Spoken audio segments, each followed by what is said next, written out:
सिद्धेभ्यः ॐ नमः सिद्धेभ्यः ॐ नमः सिद्धेभ्यः ॐ शुद्धात्मने नमः।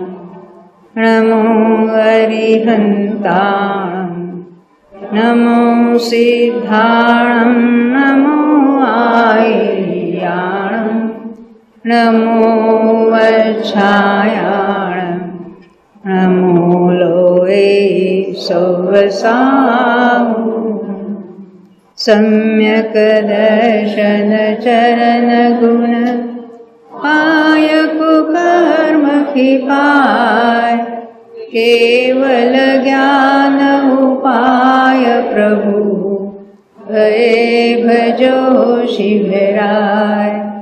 जिन वाणी के ज्ञान तय होत तत्व श्रद्धा चरण धारी केवल लहे पावे पद निर्वाण।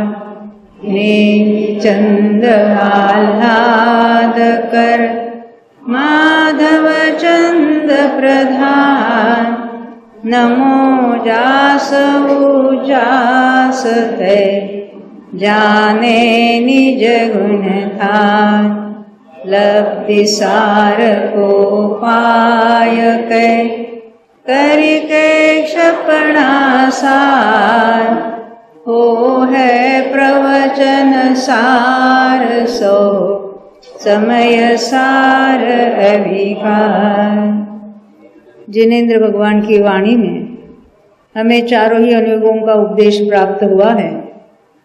उसमें से कर्णान योग के आधार से हम कर्म के बारे में कुछ विशेष बातें यहाँ जानने की कोशिश कर रहे हैं।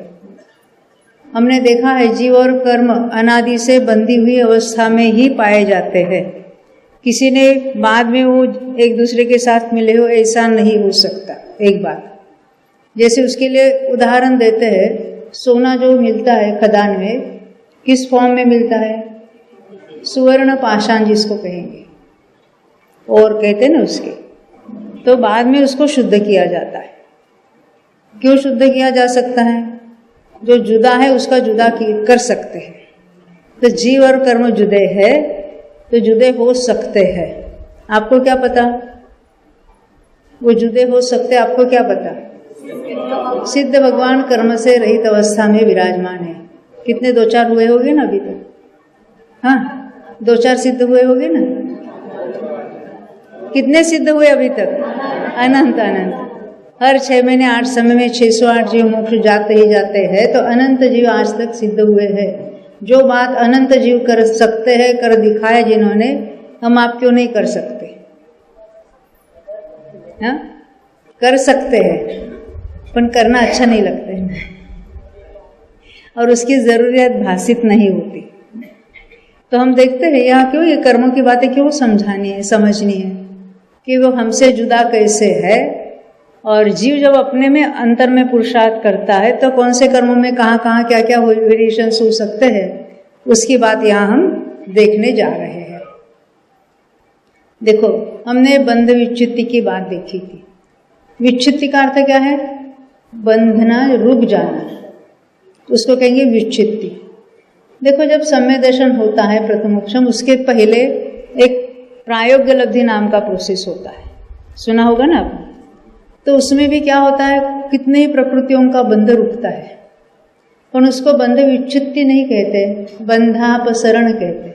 अपसरण है घटना, बंध का घटना, स्थिति बंध का घटना, उसको कहेंगे स्थिति बंधापसरण। और अनेक प्रकृतियां बंधने से रुकती है, उसको कहेंगे प्रकृति बंधापसरण। अपना यहाँ विषय नहीं है, पर बंधापसरण बात अलग है और बंध विच्छित्ति बात अलग है। क्योंकि प्रथम उपशम सम्यक्त्व के पहले बंधापसरण की जितनी प्रकृतियां बताई है उसमें मिथ्या तो अनंतानुबंधी का तो नाम ही नहीं है। सम्यक तो प्राप्त होने के बाद उसको कहेंगे बंध विच्छित्ति हुई। अनिवृत्तिकरण के अंतिम समय तक वो बनती है, ख्याल में आती है ना। तो यहाँ हम बंध विच्छित्ति की बात कर रहे हैं। तो पहले गुण, अभी जिनको आता है उनको जरा शांति रखनी है। हाँ, मैं कुछ बोलने में भूल कर जाऊं तो बिल्कुल करेक्ट करना। जिनको आता है फटाफटा बोलते हैं तो बाकी लोग चुप बैठते हैं, इससे पाप लगता है। अभी आप दोनों के लिए थोड़ी देर के लिए मौन, मैं पूछूंगी बोलो तब बोलना है, ना कोई प्रश्न करेंगे बीच में और न कोई फटाफटा बोलेंगे। सब यहाँ कंप्लेंट बहुत आई है महिलाओं से स्पेशली कि बीच बीच में एक तो प्रश्न पूछ कर डिस्टर्ब कर रहे हैं, और दूसरी बात ये बच्चे सब उत्तर देते हमको कोई चांस ही नहीं मिलता है ना। आप उत्तर देते बहुत अच्छी बात है। तो हम अभी यहाँ देखते हैं, बंध विच्छित्ति देख रहे थे। एक एक गुणस्थान की बंध विच्छित्ति हमने देखी थी। यहाँ उनकी संख्याएं बताई है बोर्ड पर या आपके चार्ट में। कितनी बताई? पहले गुणस्थान की है 16, दूसरे की है 25, तीसरे में 0, चौथे में 10, पांचवे में 4, छठे में 6, सातवें में 1, आठवें में टोटल 36 है। पहले भाग में 2, छठे भाग में 30 और सातवें भाग में 4। ये 8वें गुणस्थान की बात हुई। 9वें गुणस्थान में 5, एक वेद और 4 कषाय। 10वें में 16, 11वें में 0, 12वें में 0, 13वें में 1। इस तरह से हमने देखा था। हम जरा उसकी रिवीजन कर लेते हैं। पहले गुणस्थान के 16 कोई बताएंगे यहाँ? कौन बताना चाहते, जिन्होंने पहले नहीं बताया है? हाँ, फटाफट बोल दो। हाँ, उन्होंने कहा मिथ्यात्व, मुंडक संस्थान, नपुंसक वेद, असंप्राप्त सुरपाटिका सहनन। आगे एकेंद्रिय स्थावर आतप, सूक्ष्म साधारण अपर्याप्त। हाँ, द्विंद्रिय, तीन्द्रिय, चतुरिंद्रिय, नरक गति, नरगत्यानुपूर्वी, नरकायु। कितनी हुई? 12 और 6, 16 हो गए। अब दूसरे गुणस्थान की 25 आपको गिनना है। अभी पुरुषों को जरा चांस देते हैं ना, नहीं तो महिला ही जाएगी पहले मोक्ष। हाँ, स्त्री पर्याय से नहीं जाएगी, पुरुष होकर चली जाएगी, है ना। हाँ, कौन बताना चाहते हैं? हमको दूसरे गुणस्थान की बंध विच्छित्ति। हाँ बोलो। हाँ, देखे नहीं बोलना, ना बिना देखे कोई बोल सकता है क्या? जरा उनको पहले चांस देंगे ना। कौन ट्राई करना चाहते हैं? कोई नहीं है? आपको तो बोलना नहीं, मौन है। हाँ, नवीन भाई बोलिए। अनंतानुबंधी 4, ध्यान वृद्धि आदि 3,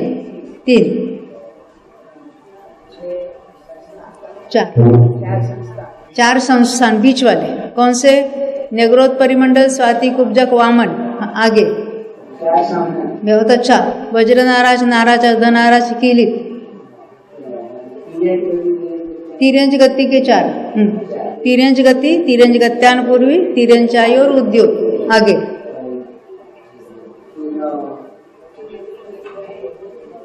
बराबर है, बोलो। 3 बोलने आपको जो अशुभ अनादेय, दुर्भग, दुस्वर, अनादेय। और फिर त्रिवेद, नीचगोत्र, अप्रशस्त विहाय गति। थोड़ी मेहनत पड़ेगी बोलने में, याद करने में। एक बार याद हो जाएगी तो कोई प्रॉब्लम ही नहीं है। तीसरे गुणस्थान की बंध विच्छित्ति कहेंगे आप? संगीता मालूम नहीं है? सबसे कठिन बात है। हाँ बोलो। 0। चौथे गुणस्थान की बंध विच्छित्ति हम बता रहे। चौथे गुणस्थान में जो बनती है आगे नहीं बंधेगी। पहले वहां का कषाय याद करो। अप्रत्यक्ष है। अभी बंध की बात हो रही है ना यहाँ पर। हाँ, तो चौथे गुणस्थान की बंध विच्छित्ति क्या क्या बताई थी? मनुष्य गति संबंधी है, 6 प्रकृतियां बतानी है। उसकी आवाज आ रही है, वो माइक बंद कर दे।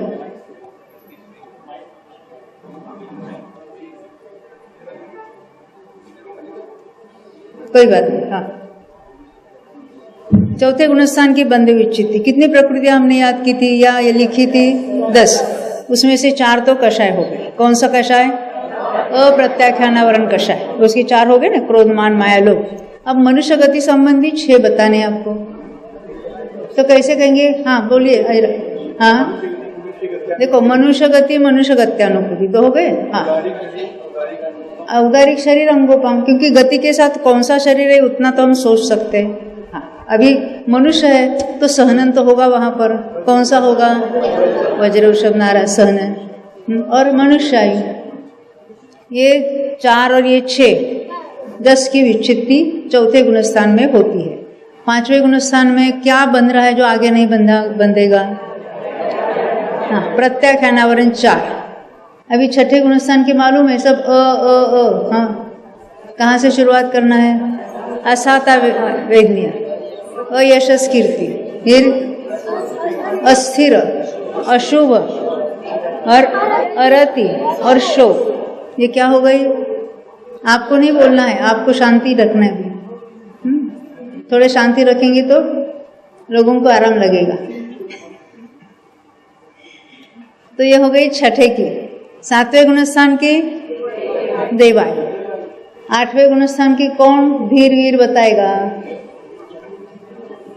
हाँ बताएंगे। पहले भाग में बंध विच्छित्ति 8वें गुणस्थान की।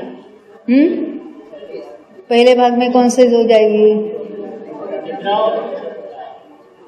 हाँ, निद्रा का जोड़ीदार प्रचला।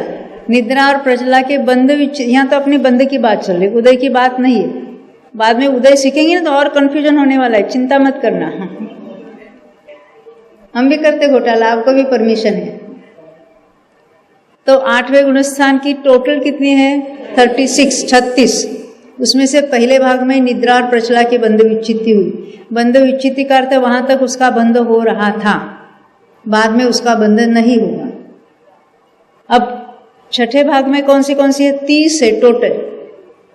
तो 30 कैसे गिनेंगे? पहले 3 बता देना, तीर्थंकर, निर्माण और प्रशस्त व्याय। अब गति कौन सी बनती है यहाँ पर? देवगति, देवगत्यानुपूर्वी। जाति कौन सी होगी?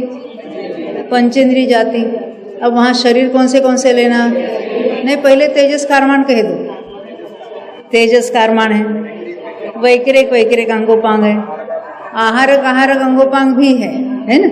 अब उसके लिए संस्थान होगा ना, समचतुरस्र संस्थान। सहनन कौन सा होगा? देवगति के साथ सहनन नहीं होता, बराबर। तो संस्थान लिया हम। उसके बाद क्या लेना है? वर्णादिचार, वर्ण रस गंध स्पर्श, फिर अग्र लघु उपघात परघात उच्छ्वास, फिर त्रस बादर पर्याप्त प्रत्यय। अब वो स्थिर वाली तो यशस कीर्ति छोड़कर 5 गिनना है। कौन सी? स्थिर, शुभ, सब प्रशस्त प्रकृतियां। स्थिर, शुभ, सुभग, सुस्वर आदि। ये हो गई ना 30। अब अंतिम भाग में 4 है। कौन सी 4? हास्य, रति, भय और जुगुप्सा। ये 8वें गुणस्थान की लंबी चौड़ी लिस्ट है, तो उनकी बंध विच्छित्ति यहाँ पर हो जाती है। अब 9वें गुणस्थान में जो बनती है आगे नहीं बंधेगी, ऐसी कौन सी है? तो एक वेद, पुरुष वेद, और संज्वलन, क्रोध, मान, माया, लोभ। अभी मोहिनी की कौन सी बची जो बंध रही है अभी भी, जो आगे भी बंधेगी? कुछ भी नहीं है। तो मोहिनी का जगन्य बंध यहाँ बताया है शास्त्र में। कितना बताया मालूम है? मोहनीय कर्म का जघन्य स्थिति बंध यहाँ 9वें के अंत में बताया है। वो कितना है मंगलबेन? कितनी स्थिति बन रही है उसकी? मोहनी की स्थिति यहाँ पर कितनी बन रही है? नहीं मालूम। अंतर्मोह, अंत में जाके मोहनी की इन जनरल कहेंगे, पर बंद क्या रहा है वहां? लोभ। जब हम एक एक की बात करेंगे तो क्रोध का मिनिमम बंध कितना होता है जब उसकी बंध विच्छित्ति होती है? 2 महीने। और फिर जब मान की बंध विच्छित्ति होती है तो 1 महीना। माया की होती है तो 15 दिन। और लोभ बनता है तब अंतर्मुख। ख्याल में आपके पुस्तक में कुछ गड़बड़ी हुई है बहन, हमारी छपने में क्या हुआ, वो हम उपशम श्रेणी की बात कर रहे थे वहां पर, और उपशम श्रेणी में जघन्य बंध कितना होता है, तो क्षपक श्रेणी से दुगुना होता है। तो हम वीडियो में तो 4 दिखा रहे थे, और चार्ट में हमने उसका 2 महीने के बदले 4 महीने क्रोध का बताया, फिर मान का 2 महीने बताया, इस तरह से बता रहे थे। और आगे क्षपक श्रेणी की बात बताई, तो उसमें कुछ हमको करेक्शन करना है, आपके पुस्तक में भी करना है।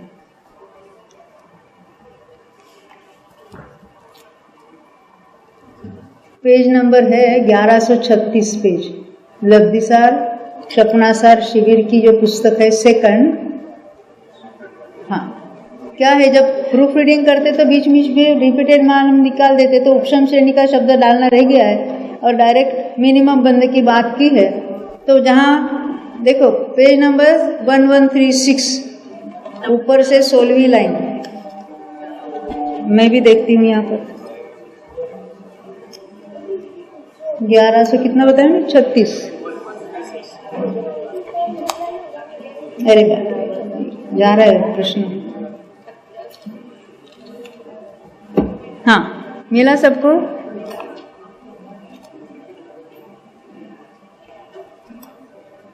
ऊपर से 16वीं लाइन,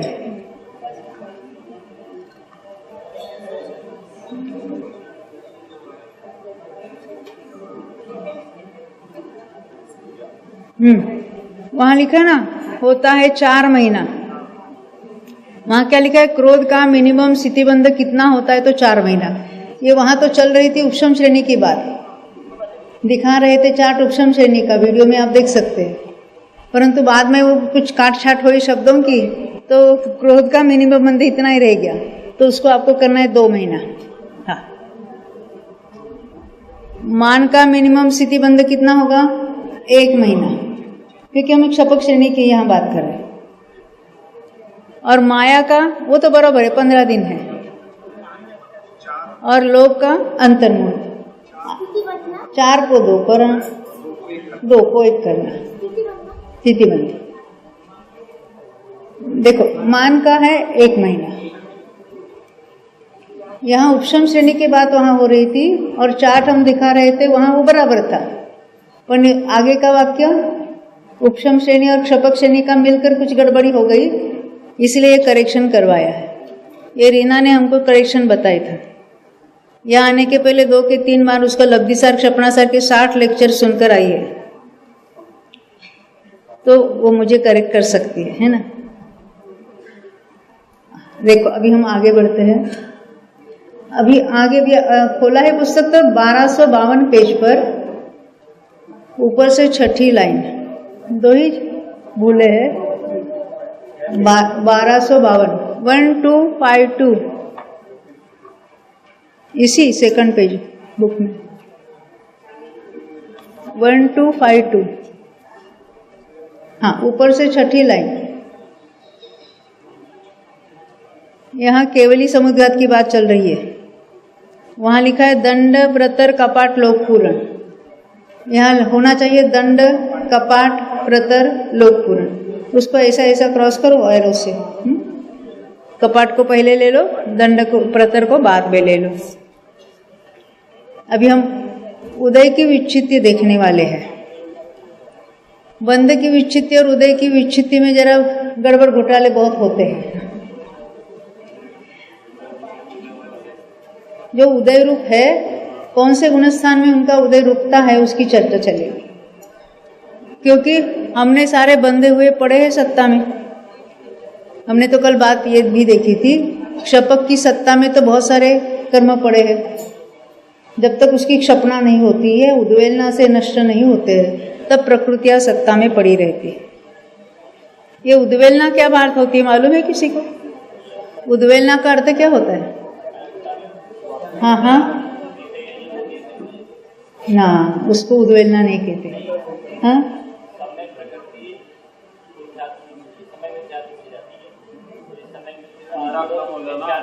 आपका ऐसा कहना है, उसको मैं करेक्शन करूंगी।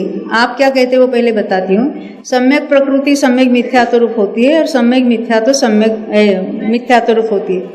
बराबर है क्या? कोई गलती है? क्या गलती है?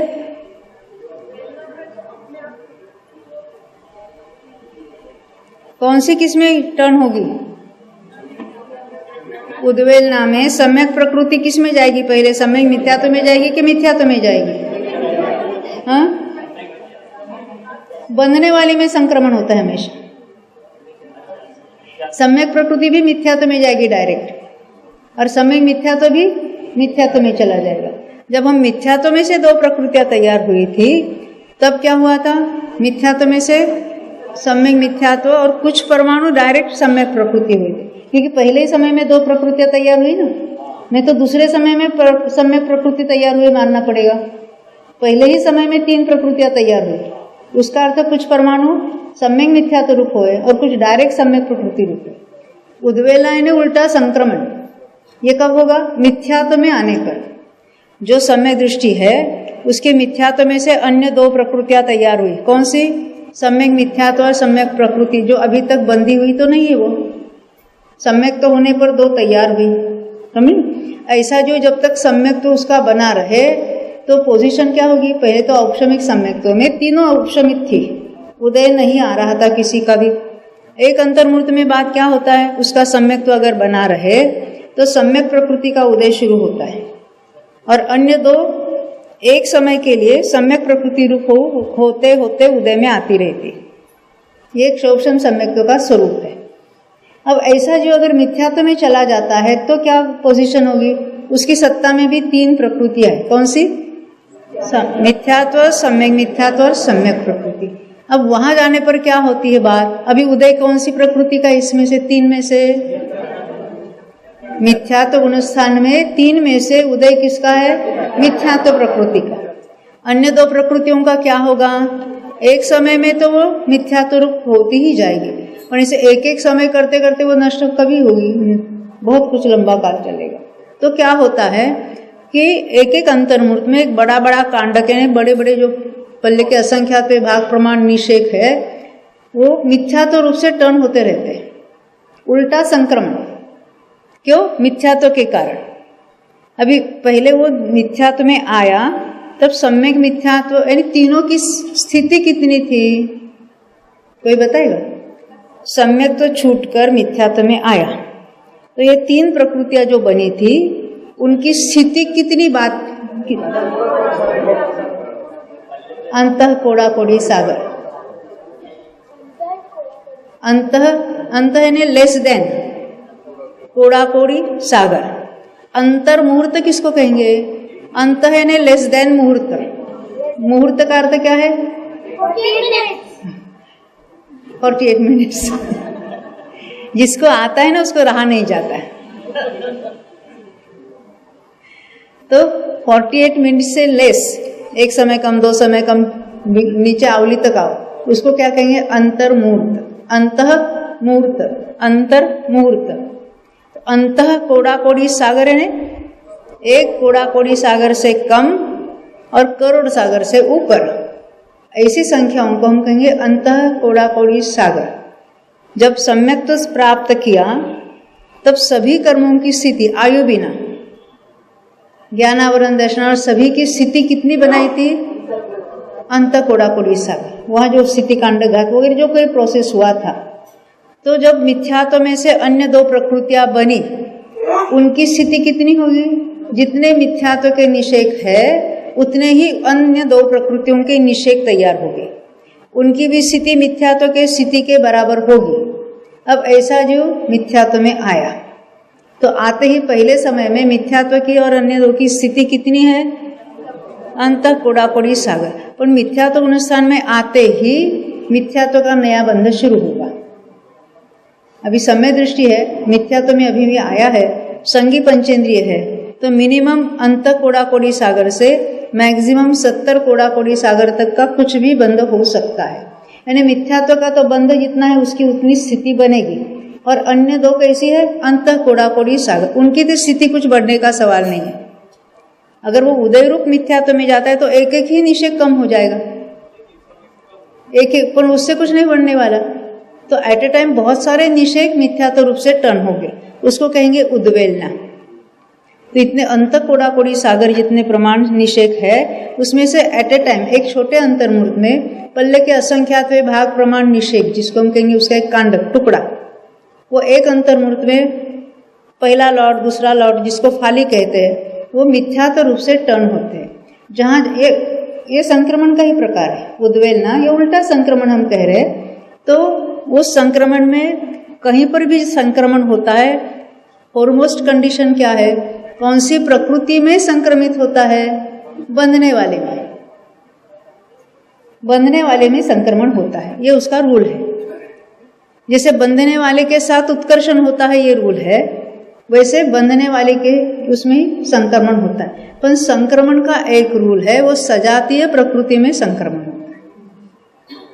दर्शन मोहनीय चारित्र मोहनीय रूप कभी नहीं होगा, वो जुदी जुदी ही प्रकृतियां है, उसमें आपस में संक्रमण नहीं हो सकता।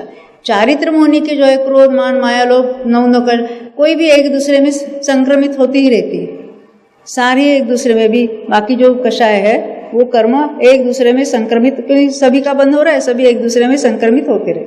संक्रमित होने ने थोड़े थोड़े परमाणु उसमें चले जाना, पूरा का पूरा क्रोध मान वगैरह रूप नहीं होता, वो तो श्रेणी में होगा, वो बात अलग है। यहाँ तक समझ में आई? उद्वेलना का अर्थ क्या है? ये संक्रमण ही है, पर विशिष्ट प्रकृतियों में ही उद्वेलना होती है, सभी प्रकृतियों में उद्वेलना नहीं होती। कौन सी, आपका प्रश्न है आगे, कौन सी? तो कहते हैं ऐसी 13 प्रकृति है जिनकी उद्वेलना होती है। बंदी तो थी पर सत्ता में से नष्ट हो जाती है, तो कैसे होती है? तो उद्वेलना के द्वारा। क्या सभी प्रकृतियां ऐसे नष्ट होती है? ऐसा बिल्कुल नहीं होता। तो पहले में पहले उद्वेलना से नष्ट होने वाली प्रकृतियां कौन सी है? आहारक दिक, आहारक शरीर और आहारक अंगोपांग। पल्ले, उसको भी पल्ले का असंख्यात्वा भाग इतना काल लगता है। ये बंदी कब थी? 7वें और 8वें में, और उसका उदय होता है 6ठे में। उदय हो या न हो, अभी ऐसे जो मुनिराज है वो उस भव के बाद कहाँ चले जाएंगे? स्वर्ग में, देव हो गए। देवों का गुणस्थान 4था। अन्य प्रकृतियों का जब उद्वेलना कहते तो उसके मिथ्यात्व की कंडीशन है, मिथ्यात्व में जाने पर उद्वेलना होती है। पर आहारक द्विक की उद्वेलना असंयम के कारण होती है, यानी 4थे गुणस्थान वाला भी करेगा। पल्ले के असंख्यात भाग प्रमाण काल में वो टर्न होकर किस रूप होगी? नाम कर्म के अन्य प्रकृति रूप हो जाएगी। हाँ, वहां जो बंधने वाली है उसमें टर्न होकर वो काल, कुछ काल के बाद वो नष्ट हो जाएगी। यानी पहले बांधी तो थी, अब क्या होगा? उनकी सत्ता में से वो चली गई, फिर दोबारा बांध सकते, जब दोबारा मनुष्य में आएंगे, मुनि होंगे, दोबारा उसका बंध होगा। तो वो पल्ले के असंख्यात भाग जो काल का नाम है, उतने काल में ये 2 प्रकृतियां पहले में पहले संक्रमित होकर, उल्टे संक्रमित होकर उद्वेल ना होकर नष्ट होती है। फिर नंबर किसका आता है? सम्यक प्रकृति का। ये 2 में से पहले में पहले नष्ट होने वाली कौन सी है? सम्यक प्रकृति। वो पूर्ण रूप से मिथ्यात्व रूप हो जाती है। अब मोहनी की कौन सी रहेगी? 2 दर्शन मोहनी की, मिथ्यात्व और सम्यक मिथ्या। उसके बाद टर्न होने वाली कौन सी है? सम्यक मिथ्या, वो भी मिथ्यात्व रूप होती है। तो जैसे अनादि मिथ्या दृष्टि को एक मिथ्यात्व ही प्रकृति थी, ऐसे लंबे काल तक असंख्यात वर्षों के बाद एक मिथ्यात्व प्रकृति रह जाती है। हाँ, ऐसा है जब सम्यक मिथ्यात्व और सम्यक प्रकृति एक साथ टूटी थी तो दोनों को एक साथ उद्वेलित होना था, दोनों अलग अलग क्यों हो रही है? दोनों ही अलग अलग, यानी दोनों ही उद्वेलना होती है, एट ए टाइम होती है। पर सबसे पहले उद्वेलना किसकी कंप्लीट होती है? सम्यक प्रकृति, पल्ले के संख्या। हाँ, परंतु सम्यक मिथ्यात्व की उद्वेलना कंप्लीट होने के लिए और आगे का काल लगता है। ऐसा क्यों? ऐसा ही वस्तु का स्वरूप है, करना नियम में ऐसा ही होता है। ऐसा क्यों? ऐसा ही होता है। वो प्रकृति पहले नष्ट होती है, बाद में, क्योंकि जब आपने शायद प्रथमोपशम सम्यक की परिभाषा बहुत बार सुनी होगी, तो कितने प्रकृतियों का उपशम करता है? नहीं, दर्शन मोहनी, 5 या 7 ऐसा आपने सुना होगा, कहीं कहीं ऐसा भी लिखा है 5, 6 या 7। हाँ, 5 कौन सी है? एक मिथ्यात्व और अनंतानुबंधी की 4, इनका उपशम करके जीव को प्रथम उपशम सम्यक्त्व की प्राप्ति होती है, हमने सुना। कहीं कहीं कहते 7 प्रकृतियां, कौन सी? क्योंकि जो सादी मिथ्या दृष्टि है, जिसकी सत्ता में तीनों प्रकृतियां है, पर वो तीनों को उपशमित कब कर सकता है? जब अन्य 2 की उद्वेलना होते होते उनकी स्थिति करीबन सागर के आसपास रहती है। अगर एकेंद्रिय में जाकर उद्वेलना की तो सागर तक घट सकती है या उसके भी नीचे बिल्कुल नष्ट हो सकती है, तब वो तीनों को एक साथ उपशमा सकता है, उसके पहले नहीं। उसके लिए काल कितना लगता है? पल्ले का असंख्यात्व भाग, यानी प्रथम उपशम सम्यक तो होकर छूट गया, जीव मिथ्यात्व में गया, तो पल्ले के असंख्यात्व भाग प्रमाण काल में वो उद्वेलना होते होते वो पहले 7 में से वो तो यानी मिथ्यात्वादि 3 हो गए ना, उसमें से 2 होती है और 2 में से फिर 1 होती है।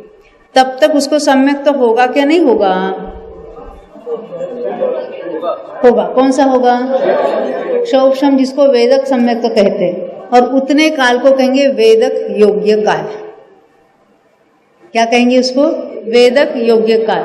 यानी प्रथमोपशम सम्यक तो प्राप्त होने के बाद यदि जीव मिथ्यात्व में चला जाता है तो दोबारा कितने जल्दी सम्यक तो प्राप्त करता है? तो बहुत छोटे अंतर्मुहूर्त में करता है, और उस अंतर्मुहूर्त का काल क्षुद्र भाव से भी छोटा है।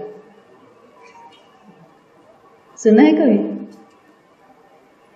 नहीं। जो सम्यक दृष्टि जीव मिथ्यात्व में गया और वो मिनिमम काल में सम्यक तो प्राप्त कर सकता है, वो मिनिमम काल कितना है? तो उसके लिए प्रूफ क्या है? तो प्रूफ ऐसा है, शास्त्र में ऐसा कथन आता है, तिर्यंच गति में रहने का मिनिमम काल कितना है मिथ्यात्व के साथ? तिर्यंच गति में मिथ्यात्व के साथ रहने का मिनिमम काल कितना है? तो आप क्या कहेंगे? कोई अन्य गति का जीव तिर्यंच गति में आया, एक क्षुद्र भव करके मनुष्य में चला गया, तो कितना काल होगा उसका? एक क्षुद्र भव जितना। पर यहाँ कहते हैं, आचार्य कहते हैं कि तिर्यंच गति और मिथ्यात्व गुणस्थान का जघन्य काल, ये जो मिनिमम काल में दोबारा सम्यक तो प्राप्त करता है उसके होता है, यानी उसका काल क्षुद्र भव से भी छोटा है। इतने छोटे में छोटे काल में वो सम्यक्त्व में से छूटकर मिथ्यात्व में और फिर सम्यक्त्व प्राप्त किया। ये डायरेक्ट अपनी भाषा में नहीं लिखा हुआ था, ये इससे हमें डिराइव करना पड़ता है। ऐसे कितने ही कथन शास्त्र में है, उसके द्वारा ये नक्की हो जाता है कि इतने, और उसको क्या कहे, ऐसे कौन सा जीव इतनी जल्दी प्राप्त करता है? इसको कहते हैं दृष्ट पथ। नहीं समझे? दृष्ट पथ किसको कहेंगे? जैसे हम किसी गांव में गए और हमें वो पता ढूंढना है, मोबाइल वगैरह वो जमाने में नहीं था, पहले जमाने, तो किसी का वो एड्रेस पता पूछते पूछते वो ढूंढते ढूंढते इधर जाओ उधर जाओ, फिर हम वहाँ पहुँच जाते। फिर दोबारा उस गांव में गए तो मुझे आसानी से, और बहुत बार गए तो डायरेक्ट वहाँ पहुँच जाते, उसको कहेंगे दृष्ट पथ। तो ऐसा जो मिथ्यात्व में आया और इमीडिएटली मिनिमम काल में फिर सम्यक तो प्राप्त किया, तो वो क्षुद्र भाव से भी छोटे काल में उसको सम्यक तो हो सकता है। उसको अंतर्मूर्त कहेंगे, पर वो अंतर्मूर्त यथा योग्य है। कितना यथा योग्य? तो क्षुद्र भाव से भी छोटा काल। अभी क्षुद्र भाव किसको कहते हैं? ये जो क्षुद्र भाव से छोटा काल है, कौन बोल रहे हैं? हाँ, तो क्षुद्र भाव में आया था, मतलब नहीं, काल की कंपैरिजन, काल की कंपैरिजन है वो। संज्ञ पंचेंद्रिय मिथ्यात्व में आया है, अभी अभी आया है, और इमीडिएट फिर क्यों आया है? संक्लेश परिणाम के साथ, और इमीडिएट विशुद्धि होती है और उसके फिर वो सम्यक तो प्राप्त होता है। कितने काल में? वो काल की क्षुद्र भाव के काल के साथ कंपैरिजन कर रहे। तो क्षुद्र भाव कहते किसको है? आप कहते श्वास के 18वें भाग प्रमाण और आयु, तो वो कौन से पर्याय में होती है? हाँ, आप कोई कहेंगे? सभी अपर्याप्तों में होते, पर अपर्याप्तों जिसको हम लब्धि अपर्याप्त कहते हैं, उसकी क्या उतनी ही फिक्स आयु होती है? उसमें भी जघन्य से उत्कृष्ट तक भेद है बंधने वाली की। अब वहां बंधनीय आयु जुदी है और जीवनीय आयु जुदी है। नहीं समझे?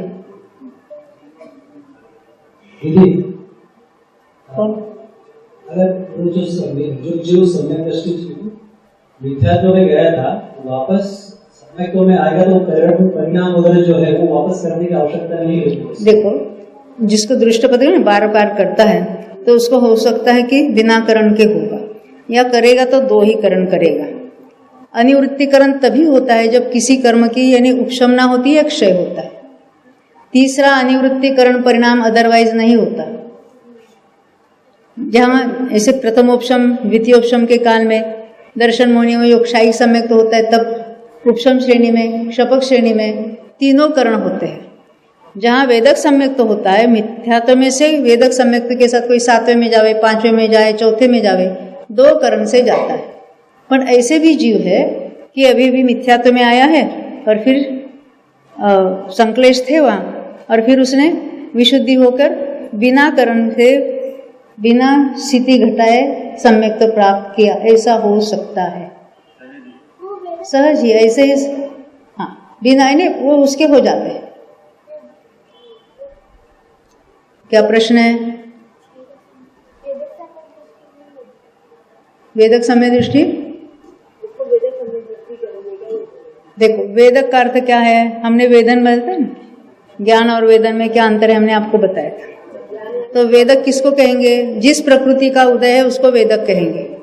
मोक्ष मार्ग प्रकाशक में कहा है कि जो क्षोभशम सम्य दर्शन है उसी को वेदक सम्य दर्शन कहते हैं। उसका अर्थ क्या है? क्षोभशम नाम क्यों दिया? अभी आपको क्षोभशम की परिभाषा मालूम है। सम्यक दर्शन को क्षोभशम सम्यक तो नाम क्यों दिया कि वहाँ कर्मों का कौन सी वो 3 प्रकृतियां दर्शन होने की, उनका क्षोभशम पाया जाता है। यानी क्या है? मिथ्यात्व और सम्यक मिथ्यात्व सर्वघाती प्रकृतियां है, वो सर्वघाती स्पर्धक वाली ही है, तो उनका उदयाभावी क्षय और वर्तमान भविष्य काल में पड़ी रहेगी, अपने रूप से पड़ी रहेगी, जल्दी उदय में नहीं आएगी।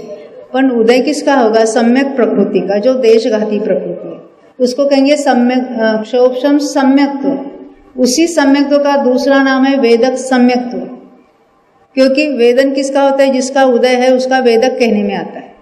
यहाँ सम्यक प्रकृति का वेदक है, इसलिए उसको वेदक सम्यक दृष्टि कहते हैं। जिसका नाम क्षोभशम सम्यक है उसी का नाम है वेदक सम्यक। अलग अलग नहीं है, एक ही सम्यक के 2 नाम है। हाँ, कृतकृत्य वेदक उसको नहीं कहते। जब दर्शन मोनि की क्षपना होती है, यानी पहले अनंतानुबंधीचा विसंयोजन होता है, फिर मिथ्यात्व का क्षय होता है। क्षय ने वो सारे के सारे सम्यक मिथ्यात्व रूप टर्न होती है, और सम्यक मिथ्यात्व सारे के सारे सम्यक प्रकृति रूप टर्न होते हैं। और ऐसे टर्न होने के बाद उनके भी स्थिति कांड घात होते होते अनिवृत्तिकरण परिणाम समाप्त होता है, और फिर भी अंतर्मूर्त प्रमाण निषेक सम्यक प्रकृति के बाकी रहते हैं। अब वो एक एक निषेक खिरेगा, और जब सभी निषेक खिरेंगे तो जीव को क्षायिक सम्यक तो होगा। तो अनिवृत्तिकरण के बाद अंतर्मूर्त प्रमाण सम्यक प्रकृति के निषेक बाकी है, तब उसका नाम है कृतकृत्य वेदक। जोड़नी क्षायिक अलग है। जिसका क्षोभशम सम्यक तो गिरने वाला नहीं है, भले वो क्षोभशम सम्यक के साथ देव में जाएगा, देव में से मनुष्य में आएगा और उसमें क्षायिक आगे कर लेगा, उसको जोड़नी क्षायिक ऐसा शब्द वो किसी आगम में हमें नहीं मिला, परंतु गुरुदेव हमेशा कहते, बेंचरीबेन भी कहते। किसको कहना इसकी बात है कि वो जिसको अप्रतिहत कहा था, यानी अभी गिरने वाले नहीं है। जैसे कुंकुन्नाचार्य क्षोभशम सम्यक तो है, यहाँ से देव में गए, वहाँ पर भी उनका सम्यक तो चल रहा है। अब वो वहाँ से मनुष्य में आएंगे और फिर वहाँ आगे क्षायिक होगा, तो उनका वो सम्यक तो कैसा है? अप्रतिहत, आगे क्षायिक लेकर ही रहेगी, तो उसको कहेंगे जोड़नी क्षायिक।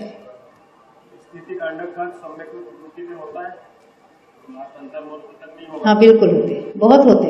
अंतर्मूर्त के पहले तो देखो, अभी अपना ये स्थिति कांडक घात का विषय नहीं हुआ है, पर स्थिति कांडक घात का अर्थ क्या होता है हमने देखा ना। निषेक रचना होती है, हमने देखा था, या आपको याद होगा।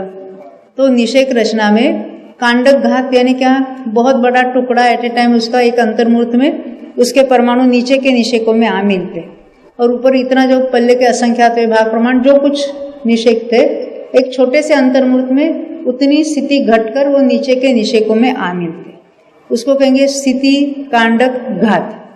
समझ में आती है ना बात? तो आपका प्रश्न क्या था?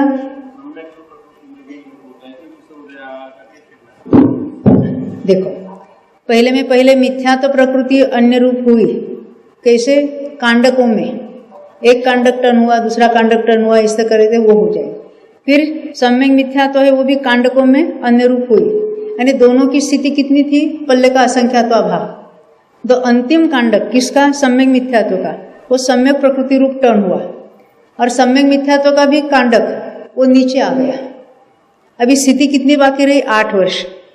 अब 8 वर्ष के बाद सम्यक प्रकृति के अंतर्मूर्त प्रमाण स्थिति कांडक घात हो गए, यानी उतनी अंतर्मूर्त में उसकी स्थिति कट डाउन होते होते होते अंतिम एक अंतर्मूर्त बाकी रहे, तब तक उसका अनिवृत्तिकरण परिणाम चल रहा था। अब क्या होगा? अभी एक एक निषेक फिरेगा, अभी कांडक नहीं, तो उसको कहेंगे कृत्यकृत्य वेदक। उसके अंतर्मूर्त प्रमाण निषेक है, हम समझने के लिए कहते 15 निषेक बाकी है। अब क्या होगा? एक समय में एक निषेक, तो 15 समय वाला वो 15वां निषेक चला गया तो जीव क्षायिक सम्यक्त्व कहलाएगा। उसकी सत्ता में से ये दर्शन मुनि समूल नष्ट हो गया है। ध्यान में आई बात?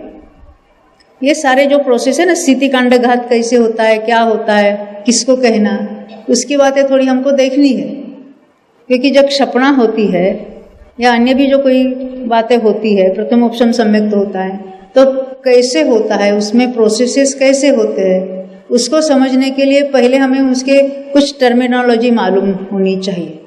इसको कहेंगे 10 करण। करण यानी करण के अर्थ क्या है? करण यानी परिणाम, और गणित के जो सूत्र फॉर्मूले उसको भी करण कहते हैं। हाँ, फिर साधन को भी जो षटकार कहते हैं, तो साधन को भी करण कहते हैं, और इंद्रिया को भी करण कहते हैं। और कर्ण जो है करण नहीं है, वो कर्ण है। हाँ, एक ही शब्द के अनेक अर्थ होते हैं। तो 10 करण यानी कर्मों की 10 अवस्थाएं कौन कौन सी होते हैं? आपने याद किए ना? बंध सत्ता, उदय उदीर्णा, उत्कर्षण अपकर्षण, संक्रमण उपशम, निदत्ति निकास। हाँ, जिससे हम सब बहुत डर रहे हैं। ये सभी कर्मों में निदत्य और निकाचित प्रकार के परमाणु होते हैं। कर्म को निदत्य नहीं कहा, ये कर्म की अवस्था है और पूरे कर्म की नहीं होती है। कर्म में कुछ परमाणु ऐसे आलसू है, अपकर्षण उत्कर्षण नहीं होता है, किसी का संक्रमण नहीं होता है, कोई अपकर्षण तो होती है पर उदयावली में आ नहीं मिलती है, तो उसको कहेंगे उपशम रहता है उसका। तो ये बातें कहाँ कैसे परिणामों से नष्ट होती है, उसका सारा विधान आता है। संक्रमण होता है तो कौन सी प्रकृति किसमें संक्रमित हो सकती है? तो आयु, एक आयु दूसरे में संक्रमित नहीं हो सकती, ना भुज्यमान ना बध्यमान। जो वायु बनती है वही फिक्स है। अब संक्रमण किसमें होगा? अन्य प्रकृतियों में होगा। उसके लिए कंडीशन क्या होती है? बंधने वाले में संक्रमण होता है, एक रूल है। अब कितने प्रमाण में संक्रमण होता है, वो संक्रमण भी अलग अलग प्रकार के बताएंगे। विद्या संक्रमण, गुण संक्रमण, सर्व संक्रमण आदि आदि बहुत सारी बातें, अदप्रौढ़ संक्रमण। तो उसके विशेष में हमको नहीं जाना है डिटेल में, हमें किसको क्या कहते हैं बस इतना यहाँ समझना, और जहाँ जो प्रोसेस होगा उस प्रोसेस का वर्णन वहाँ होगा। और ये हाँ 13 रहेगी ना अपनी, बहुत अच्छा याद दिला नहीं सर। फिर से क्या? अच्छा, क्षुद्र भाव की भी बात हमने छोड़ दी ना बीच में। देखो, हमने कहा था क्षुद्र भाव यानी वो जो छोटा में छोटा लब्ध्य पर्याप्त का भाव है, जो श्वास के 18वें भाग प्रमाण कहते हैं। तो वो कैसे है, कैसे कैलकुलेट करना, कौन सी पर्याय में होता है? तो एकेंद्रिय से लेकर पंचेंद्रिय तक लब्ध्य पर्याप्तों में जो 7 जीव समास है उसमें सब में हो सकता है।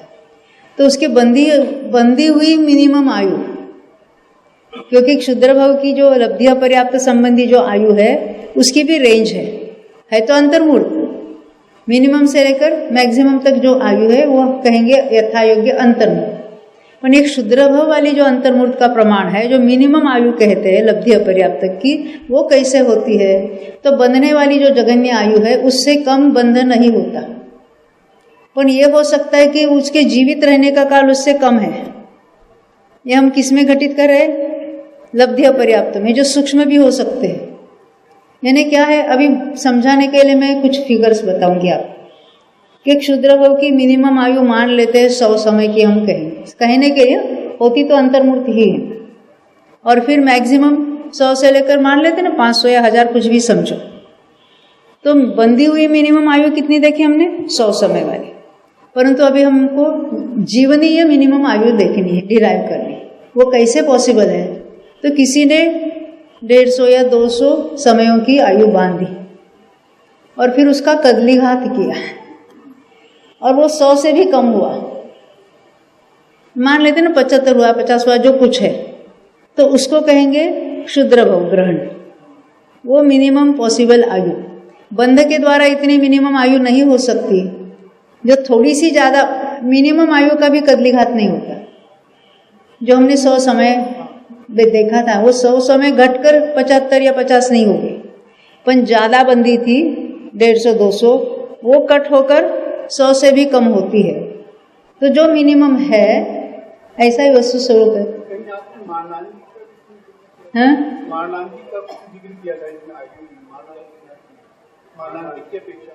नहीं, मारणांतिक की अपेक्षा नहीं। ये श्वास के 18वें पाद को कही जा रही है, ये मिनिमम जीवनीय आयु जीवनीय के लिए जो कदलीघात के द्वारा होगी। इसमें क्या घटित हो रहा है? सूक्ष्म जीवों में भी कदलीघात हो सकता है। इसी से सिद्ध हुआ ना, लब्धि अपर्याप्त में भी कदलीघात होता है। जो इतनी छोटी आयु है और उसका त्रिभाग भी कैसा है?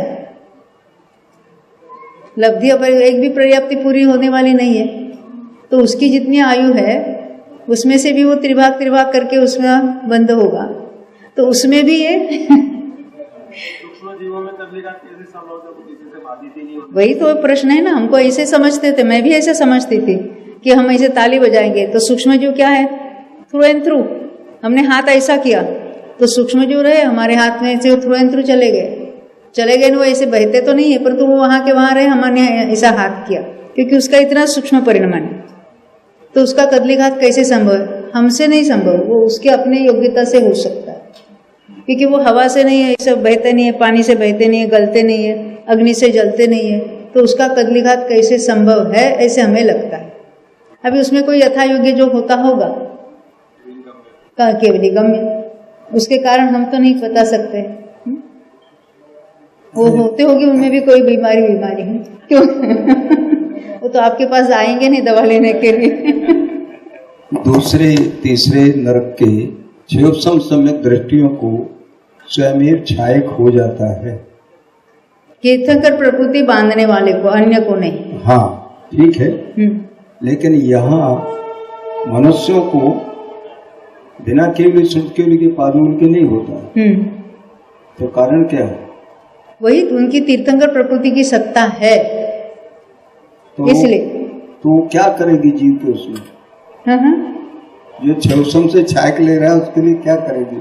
कुछ करना नहीं है, वो सहज होता है और ऐसे उसकी स्वयं ही निर्मलता होती है, ज्ञान संबंधी, श्रद्धा संबंधी, कि उसको क्षायिक हो जाता है। कुछ करने से क्षायिक नहीं होता है।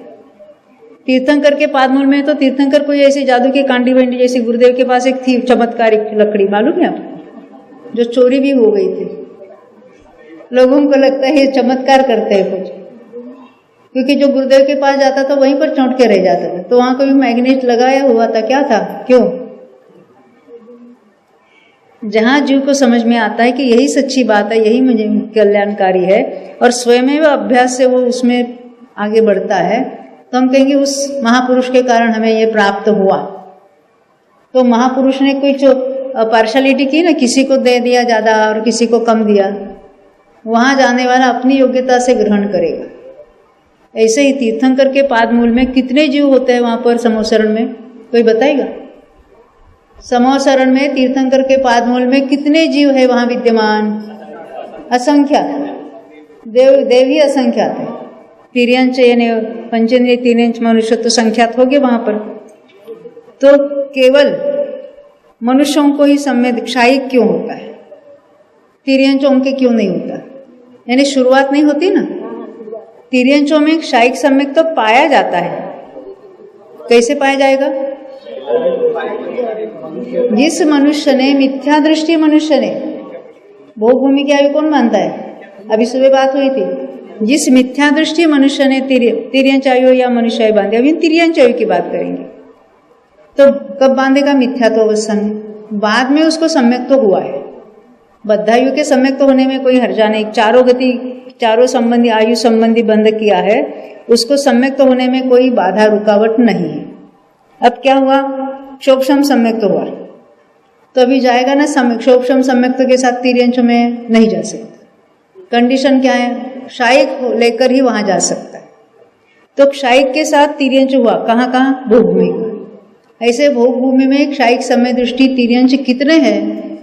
असंख्यात है। जाने वाले तो 6 महीने 8 समय में 608 जीव ही दर्शन मोक्ष की क्षपना करते हैं। जैसे क्षपक श्रेणी चढ़ने वाले भी 608 की कंडीशन है, मोक्ष जाने वाले की भी है, तो दर्शन मोक्ष की क्षपना करने वाले भी 6 महीने 8 समय में 608 जीव दर्शन मोक्ष की क्षपना करते हैं। उसमें पहले तिर्यंच आयु बनकर तिर्यंच में जाने वाले संख्यात जीव हो गए, गिने चुने। नरक में जाने वाले जैसे सैनिक राजा के जैसे, वो भी कुछ कम हो गए, और बाकी देव में तो जाएंगे, है ना। फिर भी वहां उनकी संख्या कितनी है? क्षायिक समय दृष्टि तिर्यंच भी असंख्यात है। संचय की अपेक्षा 6 महीने में थोड़े थोड़े जाते रहते, पर वहां की आयु पल्यों की है। तो कितने जीव वहां, क्योंकि वहां कब मरेंगे? जब आयु पूरी होने पर। संख्यात ही मरकर देव में जाएंगे। उसमें एंट्री भी संख्यात की है और एग्जिट भी संख्यात की है, पर वहां संचय की अपेक्षा असंख्यात जीव, क्षायिक समय दृष्टि, गुणस्थान। तो तिर्यंचों में 5वां गुणस्थान होगा कि नहीं होगा? कौन से सम्यक के साथ होगा? क्षायिक के साथ। क्यों नहीं? भोग भूमि का क्षायिक है और भोग भूमि में गुणस्थान। हमने तो वहां से मोक्ष दिलाया किसी को। तो 608 जीवों को ही 6 महीने 8 समय में सम्मिलित होता है, क्योंकि 608 में जाते हैं। ये लेकिन में क्या दोष है या योग्य है, क्या कहा जाए? दोष कहाँ है? हमने तो स्टेटमेंट किया वो तो सम्यक के लिए बोल रहा हूँ मैं। क्षायिक सम्यक के लिए मैंने कहा, दर्शन मोहन की क्षपना करने वाले के 608 का नियम है। क्षयोपशमिक और औपशमिक सम्यक दर्शन वाले 6 महीने 8 समय में या तीनों प्रकार के सम्यकों वाले 608 से ज्यादा नहीं होंगे, क्योंकि मोक्ष गमन भी 608 का ही होता है। ये कथन गलत है। हाँ, तो इसमें केवल दर्शन मोह का क्षय करने वाले 608 होंगे, क्योंकि एट ए टाइम क्षोभशम सम्यक तो प्राप्त करने वाले जाने दो, प्रथमोपशम सम्यक तो प्राप्त करने वाले नारकी है, तिर्यंच है, देव है, एक समय में आवली के असंख्यात पे भाग प्रमाण जीव सम्यक तो प्राप्त कर सकते हैं। एक आवली के असंख्यात पे भाग प्रमाण सम्यक तो की बात ही समझ में आती है ना बात? 6 महीने 8 समय में 608 शायद होंगे ही या संभावना है? होंगे। नियम भूमि में जाने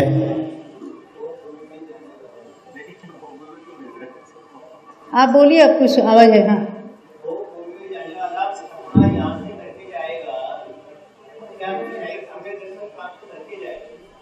देखो क्षायिक सम्यक तो प्राप्ति की शुरुआत कहाँ होती है? तो कर्म भूमि के, मनुष्य में, केवली के पादमूल में वगैरह वगैरह कंडीशन हमने देखी। तो उसका मरण हो सकता है कि नहीं कृतकृत्य वेदक में। अगर वो कृतकृत्य वेदक के साथ जाएगा, मान लेते उसका एक ही निषेक बाकी है, तो हो सकता है विग्रह गति में क्षायिक की पूर्णता हुई, हो सकता है वहां जाने पर 2 समय में, किसी के 10 समय में पूर्णता हुई, या तो यहाँ क्षायिक पूरा करने पर अपनी आयु पूरी होने पर चला जाएगा। दोनों ही पॉसिबिलिटी है वहां पर। अभी हम मुझे समय बताना। हाँ है थोड़ा। हाँ हाँ, उद्वेलना की प्रकृति, अभी वो हमने जीवनीय वगैरह बातें की थी। उद्वेलना वाली प्रकृति 2 पहले हमने कही थी, कौन सी? आहारक भी। फिर दर्शन मोनि की 2, सम्यक प्रकृति और सम्यक मिथ्यात्व। फिर और किसकी होती है? जो एकेंद्रिय में चले जाते हैं, लंबे काल तक एकेंद्रिय में है मिथ्या दृष्टि, वहां देवगति और नरगति तो बनती नहीं है। पंचेंद्रिय से गए तो सत्ता में देवगति है, नरगति है, नरगत्यानुपूर्वी है, उनकी उद्वेलना होती है। तो पहले देवगति और देवगत्यानुपूर्वी की उद्वेलना होगी। पहले 2 2 और 2 6 हो गए। फिर उसके बाद नरक गति और नरगत्यानुपूर्वी की होगी। अब ये देवगति भी हो गई, नरगति भी, तो वैक्रिक वैक्रिक अंगोपांग की उसके साथ ही जाएगी, जिसको हम कहेंगे नरक षटक या देव षटक कहेंगे ना, वैक्रिक षटक कहेंगे उसको। देवगति द्विक, नरगति द्विक और नरगति के साथ वैक्रिक द्विक। पहले देवगति की उद्वेलना पूरी हुई, बाद में नरगति द्विक और उसी के साथ वैक्रिक द्विक। कितनी हुई टोटल? 10 हुई, 10 हुई। अब मनुष्य गति, मनुष्य गत्यानुपूर्वी और उच्च गोत्र, ये 13 प्रकृति उद्वेलना वाली प्रकृतियां है। उद्वेलना के द्वारा उसका सत्ता में से नाश हो सकता है। उच्च गोत्र, उच्च गोत्र, क्योंकि मनुष्य गति के साथ कोई नीच गोत्र भी बांध सकता है, कोई उच्च गोत्र भी बांध सकता है। मनुष्य गति की उद्वेलना हो गई, वैक्रिक शरीर और वैक्रिक अंगों का, ये द्विक। याद रहने के लिए आसान हो, हम द्विक कहेंगे। पहले कौन से देखी हमने? आहारक द्विक, फिर दर्शन मोनि की 2, उसके बाद किसको लिया था? देवगति की 2। देव और नरक की एक साथ नहीं, पहले देवगति की उद्वेलना होगी, फिर नरक गति की 2, उसके साथ साथ वैक्रिक शरीर अंगों का, मनुष्य गति की 2। अब ये मनुष्य गति की उद्वेलना कौन करता है? मात्र अग्निकायिक और वायुकायिक जीव करते हैं। तो लगातार उस पर्याय में जो है, क्योंकि उसके लिए भी उद्वेलना करने के लिए भी असंख्यात वर्ष लगेगी। तो जो यहाँ देखो मनुष्य में से, या कभी मनुष्य गति तो बांधी है, तो ऐसा जीव अन्य पर्याय में से अग्निकायिक वायुकायिक पर्याय में गया, तो वहाँ लंबे काल तक रहा, तो क्या होता है? जो सत्ता में पड़ी हुई मनुष्य गति जो है, मनुष्य गत्यानुपूर्वी है, उसकी उद्वेलना होती है। किसमें होगी अभी आप ही बताइए?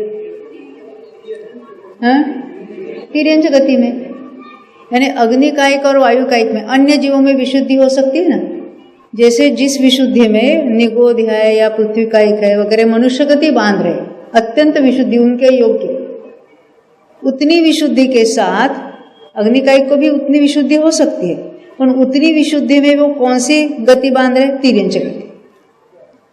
वो मनुष्य गति बांध ही नहीं सकते, और जो सत्ता में पड़ी हुई मनुष्य गति उसकी भी उद्वेलना करके नष्ट हो जाती है। हाँ, ऐसा जो जिसने मनुष्य गति की उद्वेलना करके नष्ट हो गया है, कोई भी अग्निकायिक वायु, वो तो मनुष्य बांधता भी नहीं है, तो वहां से कोई अग्निकायिक वायुकायिक में से कोई डायरेक्ट मनुष्य नहीं हो सकता, निगोद में से हो सकता है, अग्नि वायु में से कोई नहीं हो सकता। तो वो कहाँ जन्मेगा? तिर्यंच गति में, कहीं पर भी, एक इंद्रिय से पंचेंद्रिय तक। और वहां जाने पर तो मनुष्य गति बंधेगी, हर अंतर्मुख में बंधेगी। उसके बाद वो मनुष्य में आ सकता है, मनुष्यायु बांध कर, है ना। यानी सत्ता की अपेक्षा जब हम देखते हैं तो बंधी हुई प्रकृतियों की उद्वेलना द्वारा जहाँ नाश होता है, वहाँ वो सत्ता की प्रकृति भी कम ज्यादा कहलाती है। एक इंद्रिय में कौन सी होते हैं? मिथ्या दृष्टि की होती है। देवों में कौन सी होती है? तो हमने आपको उसके अलग अलग बातें बताई। इसको कहते हैं उद्वेलना होना। अब हमारा समय हो चुका है, थोड़ी देर में मिलेंगे। बोलो 2400 भगवान जय।